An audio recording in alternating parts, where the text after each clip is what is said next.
الحكم بيقول ماشي ما فيهاش حاجه. حلوه لهشام حنفي.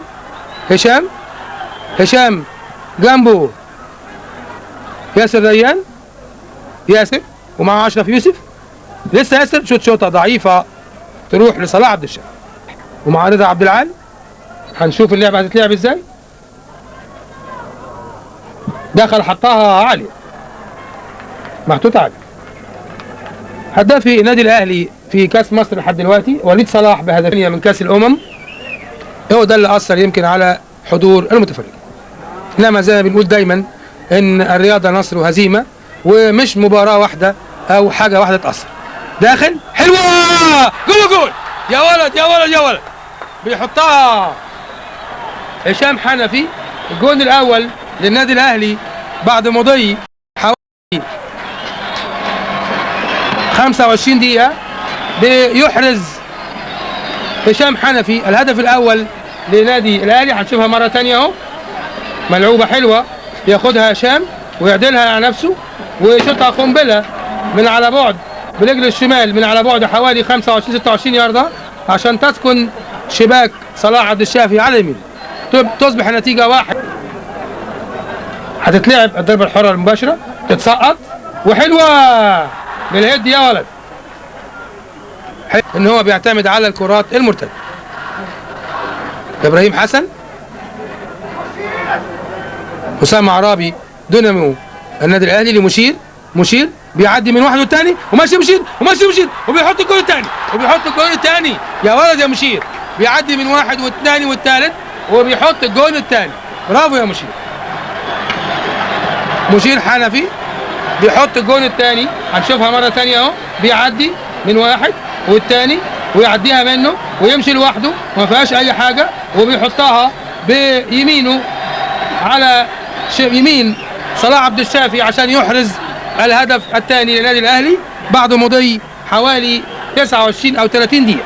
هيلعبها لحسين شكري. لوائل كوندي اللي بيسيبها لوائل احمد لحسين شكري. شوط كويس حسين شكري وبيعديها له لكن تتت وتطلع احمد شوبير وشوطه قنبله يا ولد. هجمه منظمه من نادي الترسانه وشوطه جامده تيجي في القائم ترتد تاني عشان تلاقي محمد الاسيوطي ويحطها على شمال. هنشوفها مره ثانيه اهو. وائل بيلعبها بالكعب حلوه لحسين شكري اللي بيمدها عمرو الحديدي وترتد لكن احمد شوبير يطلع في الوقت المناسب تروح لحسين شكري. شوط قنبله تيجي في القائم تترد تاني لمحمد الاسيوطي عشان خاطر طلعها على شمال. احمد شعب في اكثر من مكان ولعيب كويس قوي. هيلعب حلوه ملعوبه على العرضه القريبه ووائل كوندي سيبها لاسامه عرابي لوليد صلاح اهلي. لسه وليد بيلعبها حلوه وانتو وليد صلاح بيحط الجول. يا راجل ده انت والجول لوحده. احنا طبعا بنقول وليد صلاح على اساس ان هو يعني هداف النادي الاهلي في كاس مصر لحد دلوقتي جايب هدفين وضربه حره مباشره لصالح النادي الاهلي. انفراد وملعوبه 1 2 حلوه قوي بين وليد صلاح وهشام وبياخدها وليد صلاح انما بيلعبها ضعيفه في رجل عبد الفتاح شفيق. على طول زي ما انتم شايفين اهو بياخد تعليمات وليد صلاح. رضا عبد العال ومعاه وليد صلاح وهشام حنفي.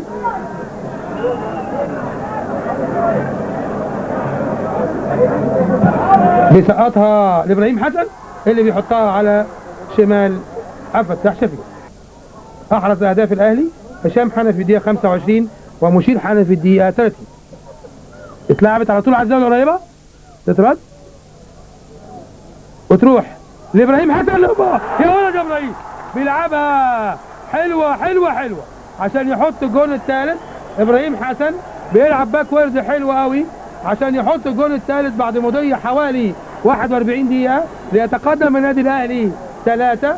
هنشوفها مره ثانيه اهي بتترد منه لحسين شكري بتروح لسيد غريب اللي بيلعبها بالهيد.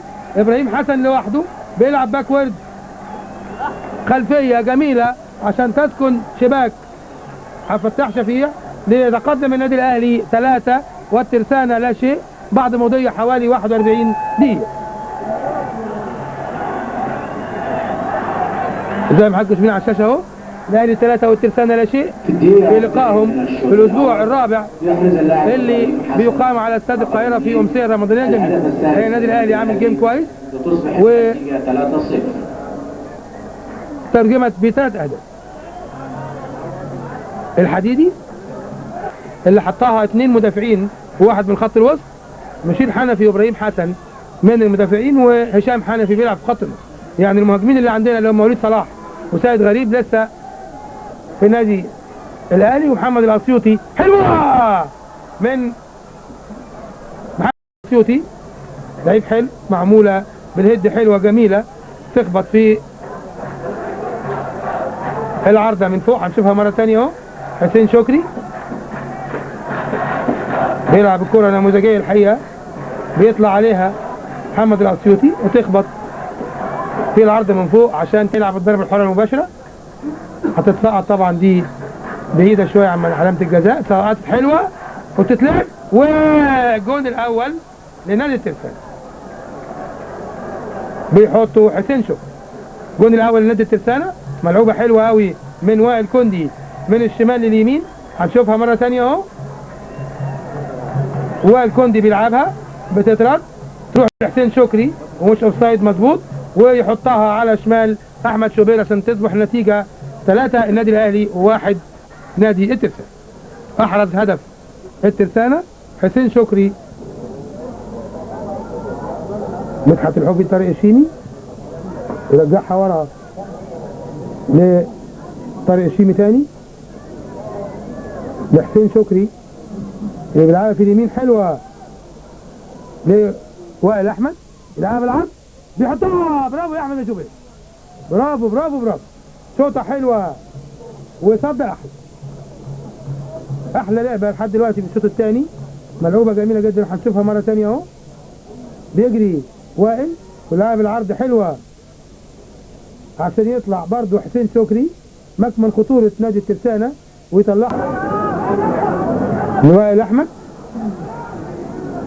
يرجع ياسر جنبه محمد شرف الدين، بيلعب محمد شرف حلوه من اسامه رضا عبد العال وبتتلعب ومش اوفسايد، مش اوفسايد، وداخل سيد غريب، وداخل سيد غريب ويحط الجون الرابع. داخل سيد غريب ويحط الجون الرابع ومش اوفسايد، والحكم بيقول ماشي، وخالد مرجان مراقب الخط بيقول ماشي، ويحرز سيد غريب الهدف الرابع بعد مضي حوالي 19 دقيقة وداخلين في الدقيقة 20. هنشوفها اهو، ملعوبة مش اوفسايد زي ما حضراتكم شايفين، وبيلعبها سيد غريب وبيتقدم وماشي لوحده وبيعدي وبيخش عند منطقة الجزاء، وقبل ما يخش منطقة الجزاء بيخش عبد الفتاح شفيع عشان يحط على يمينه سيد غريب لتصبح النتيجة 4 النادي الاهلي و1 نادي الترسانة. يمكن الهدف ده هيصحح، شايف في تبديل، هيطلع محمد الاسيوطي الظاهر هيعمل تبديل، والجماهير سامعين انتوا الصوت طبعا. كابتن ثابت ومعاه مستر هولمان اطمنوا على النتيجه. هشام حنفي بيعدي ويحسد ضربه حره مباشره. هينزل حسام حسن عوده للملاعب بعد 4 شهور مكان رضا عبد العال. مشير حنفي اهلي، ابراهيم حسن، وليد صلاح، سيد غريب، وليد صلاح، حسام حسن لوليد صلاح. وليد صلاح شوطه ضعيفه بس تمشي جنب القائم، يعني لمستين 3 من حسام حسن. اللعيب لعيب برضه يا رجاله.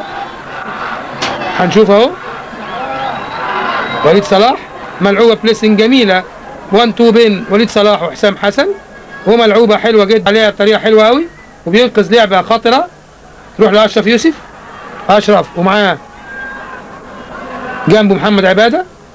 محمد عباده بيلعب بليسنج لوائل السمري، اللي بيلعبها لحسين شكري. حسين ماشي وبيعدي وبيدي الحكم ضربة جزاء لصالح نادي الترسانة. مفيش اعتراض، قلنا على طول حكم قراره نهائي. هنشوف اهو حسين شكري، لا ملعوبة لاعب،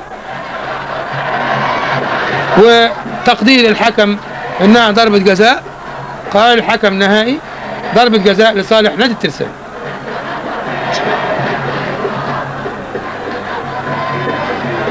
ضربة جزاء لصالح نادي الترسانة بعد مضي حوالي 35 دقيقة، ولا زالت نتيجة 4 النادي الأهلي 1 الترسانة.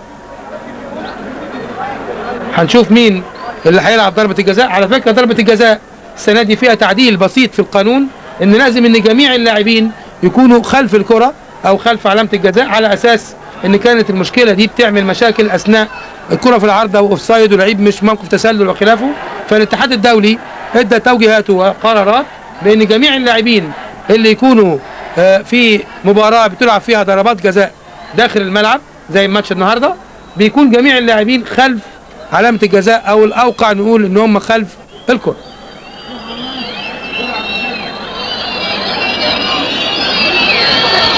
هنشوف مدحت الحوفي هو اللي هيلعب ضربة الجزاء، وداخل مدحت الحوفي وداخل مدحت، وبيحط الكورة جوه الجون على شمال احمد شوبير عشان يحرز الهدف الثاني لنادي الترسانة ليسجل 6 أهداف هذا اللقاء، لتصبح النتيجة 4 النادي الاهلي 2 الترسانة. هنشوف ضربة الجزاء مرة ثانية. بيخش مدحت الحوفي وبيلعبها قوية على شمال احمد شوبير عشان يحرز الهدف الثاني للترسانة نادي الترسانة. هشام لأسامة عرابي، أسامة 1-2 بينه يطول، برافو مدحت الحوفي. مدحت الحوفي بيلحقها قبله بيغمزها،